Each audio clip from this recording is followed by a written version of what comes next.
Bismillahirrahmanirrahim. Le verset numéro 28 du chapitre de la Génisse, Surat al-Baqarah, ne finit pas de nous surprendre, tant il regorge de leçons au sujet du Seigneur des mondes. Mais ce qui retient surtout notre attention dans ce verset, c'est cette expression istawa ila sama que nous avons traduite par il s'est occupé du firmament. Dieu dit thumma istawa ila samai fasawwahunna sab'a samawat. Ensuite, il s'est occupé du firmament pour en tirer avec harmonie 7 cieux. Ce terme istawa a donné lieu à un riche débat.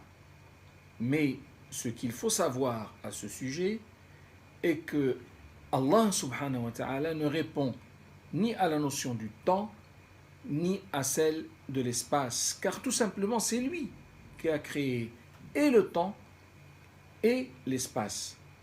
Par conséquent, le terme en question, istawa, ne peut avoir qu'un sens figuré, signifiant qu'Allah a établi son pouvoir sur toute la création et a orienté sa divine volonté vers le fait que le ciel soit créé et qu'il compte 7 étages dont la nature reste elle aussi sujette à débat.